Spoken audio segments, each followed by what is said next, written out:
in the last two previous classes, girls, we had gone through the one act play, The Proposal by Anton Chekhov. We had got to know about Anton Chekhov as a writer and then what his play Proposal portrays before us. We have also dealt with the main characters of the story, that is the three characters Lomov, Natalia and Chubukov. As there are no side characters of the story, so we had really dealt well with these three main characters of the story, around which the whole episode or farce, you might say, has been built very craftily by Anton Chekhov. Now, what is the theme of The Proposal? Okay, girls, let's go through that a bit. The major theme of Chekhov's The Proposal is the cold approach to marriage that had been common in 19th century Russia, especially among the wealthy.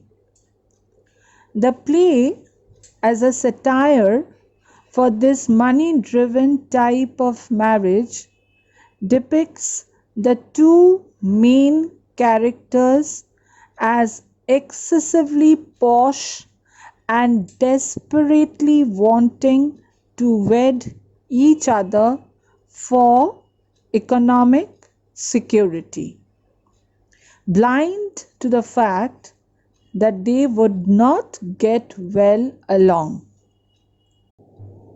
So, in this one-act play, Chekhov satirizes marriage conventions among the land-owning aristocracy of Russia in the 19th century, girls. The characters of Natalia Stepanova, who is 25 years old, and Lomov, who is 35 years old, are so ill-suited to one another that it seems they will not even have a honeymoon phase of their relationship. Now, normally the beginnings of relationship are all fun, girls, and romance and flirtation, but the beginning of this relationship is all fighting and arguing and name calling. If this is how these two behave in the beginning of a relationship, imagine how they might treat each other 5 or 10 or 20 years in. Ivan clearly feels some pressure to marry soon. He remarks that he is already 35, a critical age, and he hopes to begin a quiet and regular life with his wife. He says that he has no time to look for an ideal love or for real love. If he were to wait and hope, it might soon become too late for him to get married. So he is very worried about that fact. He does not propose to Natalia because he loves her, not because he particularly likes her even, but because she is an excellent housekeeper, not bad looking, well educated, and so on. So there was nothing romantic about this relationship. It was all a business deal, you might say. She seems suitable, and that must be good enough for him. But, girls, Chekhov seems to ask, must it? Rather than soothing him, interacting with her actually increases Lomov's feeling of illness and his heart palpitations, as we had come to know in the previous class, that he suffers from severe heart palpitations. He hopes that his life will improve upon marriage, but it quickly begins to decline, and they aren't even married yet. Chekhov thus conveys the idea that we cannot look to marriage to make us happy. We must find happiness within or in ourselves. Furthermore, we must marry for better reasons, because that is more important in life. So, in the last class, we had stopped where Lomov gets very much excited about an unnecessary argument that crops up between Natalia and Lomov. The father and the daughter curse him like anything and tell him all sorts of dirty names. Now, after Lomov has gone, Chubukov says that the fool had the courage to come to him with a marriage proposal. When Natalia hears that he had come to propose to her for marriage, and that is why he was dressed in evening clothes, she begins to weep and falls into an armchair. She blames her father for not telling her that before. She goes into hysterics and asks her father to bring him back immediately. The poor father feels embarrassed that they have insulted him. Seeing his daughter's condition, he realizes that what wrong he had done. So, her father feels very embarrassed. They have insulted him and thrown him out of their house. And now he should call him back. How ridiculous was that? How shameful was that? He feels like shooting himself. Okay? Natalia blames her father and calls him brutal. She thinks if it were not for him, Lomov would not have gone. That was very true, isn't it, girls? Her behavior indeed is very funny, but part of it, the argument was between Natalia and Lomov too. So she couldn't put the whole blame on her father. That was not right. Chubukov rushes out and calls him back. Lomov returns. He is in a wretched state. His heart is beating terribly. His side is hurting him. His leg is lamed. Natalia feels terribly sorry for her mistake and admits that the oxen meadows belong to him. She suggests that they should talk about something else. She wants to avoid every possibility of dispute and wishes Lomov to make the proposal straight away. She asks him if he is going on hunting too. Lomov replies that he expects to begin after the harvest. His dog, Guess, has gone lame. Perhaps it is a dislocation, or maybe it has been bitten by some other dog. Now Lomov is very proud of his dog. He has bought him for 125 rubles and thinks it is very cheap. Natalia, however, does not agree. Her dog, Leap, cost more than 85 rubles, and he is in every way better than Guess. They are again dragged into an argument over the superiority of each other's dogs. In this opinion, Leap is overshot. He has a short lower jaw and therefore he cannot catch his prey. Natalia cannot stand this. She thinks that her dog is purebred, whereas his dog is old, ugly, skinny, and nobody can figure out his pedigree. She does not like when a person does not say what he really thinks. In the course of hot discussion, Lomov again gets excited. He feels the palpitation of his heart and his heart is bursting. So weak a character, completely in contrast to Natalia. And just find the arguments that is going on between them girls. First, the Oxen Meadows, the property and what not, they had started discussing about that. The second one was just about their pets. Can you imagine girls? Just about their pets. And there also they went furious against each other. The father again enters the room. Both turn to him for opinion. He says, Guess certainly has his good points.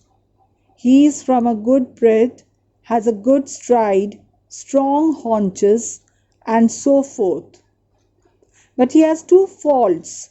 He is old and he has a short lower jaw. Lomov tells Chubukov that on a hunting expedition his dog Guess had run neck to neck with the Count's dog. But Leap was left behind. Chubukov says that the Count struck his dog with a whip. That is why he was left behind. Lomov reminds him that his dog was whipped because instead of running after the fox, he bit the sheep. Chubukov, however, does not agree. He requests Lomov to stop that argument, but that does not seem possible. Chubukov gets angry. He tells Lomov to stay at home with his palpitation. He is not fit for hunting. They again abuse each other and call names. Lomov begins to see stars. Every part of his body is bursting. He falls into a chair and faints. Now, seeing Lomov faint, Natalia thinks that he is dead. She starts weeping and crying and making a scene out of it and requests her father to call the doctor.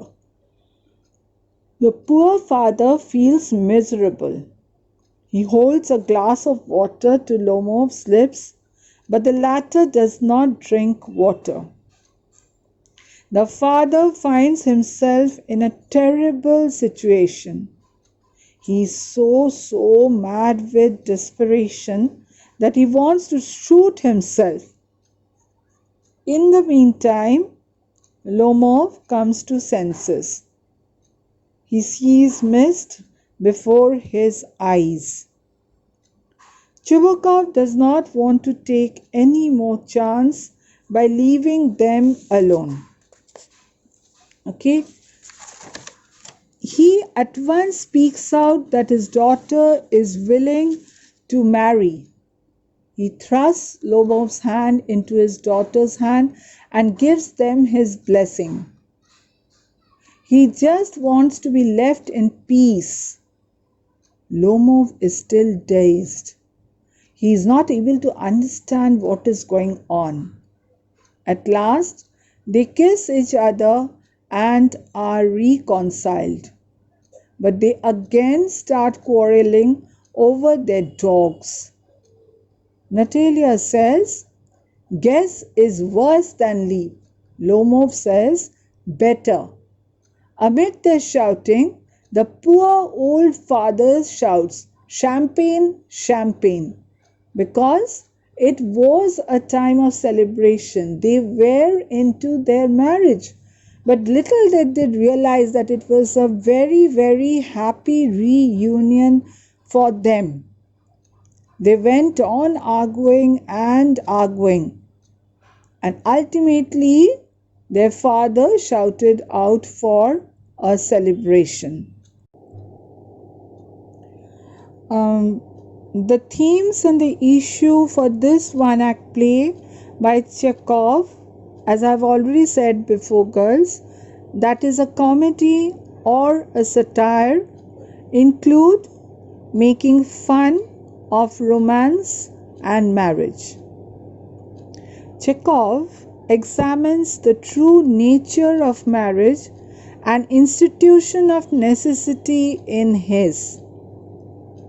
The farce explores the process of getting married and could be read as a satire on the upper middle class and courtship.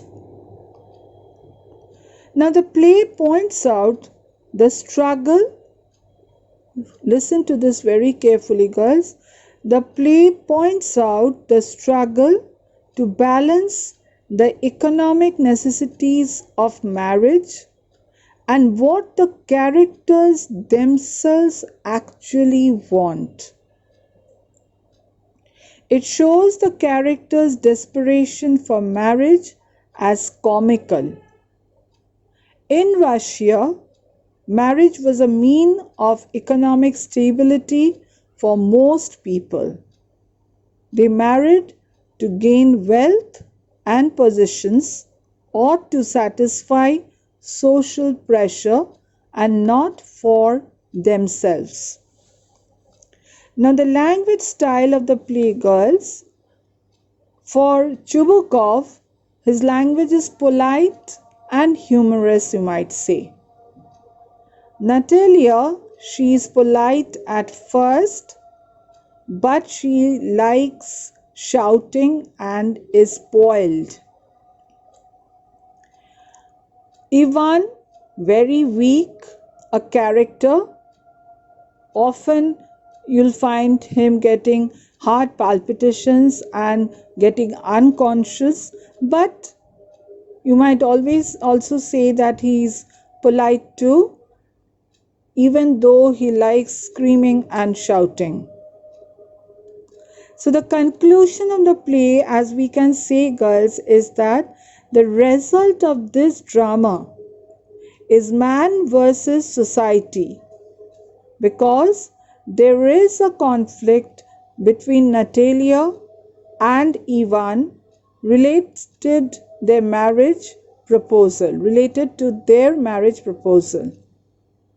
They married to gain wealth and positions or to satisfy social pressure. So why is the marriage proposal so whimsical, whereas his full-length plays are realistic? One reason that may account for the silliness found in this one-act play is that the marriage proposal was first performed in 1890, when Chekhov was just entering his 30s and still in relatively good health. When he wrote his famous comedy dramas, girls, his illness had more severely affected him. Being a physician, Chekhov must have known that he was nearing the end of his life, therefore casting a shade over the Seagull and the other plays. The marriage proposal is a humorous microcosm of marital unions among the Russian upper class in late 19th century Russia, as you have already got to know. This was Chekhov's world during his late 20s, and he became more worldly. His interest in others outside the middle classes increased. And finally, it had the influence upon him, who became one of the most important writers during that time. So this is all about the marriage proposal written by Anton Chekhov, girls. I hope if you listen to the audio, girls, you will really feel interested now in the play, though it is all about two characters constantly arguing amongst themselves, quarreling amongst themselves. But there is a humor side to it, there's a dark side to it, there is a fear in it. Everything is there. Every small elements of life is there. How a father wants to get rid of his daughter, how the daughter wants to marry, how Lomov is planning out for himself. Everything needs to be noticed in this farce, girls. So go through the play very well and hope that in the next class we'll be able to discuss the questions from this one-act play written by Anton Chekhov.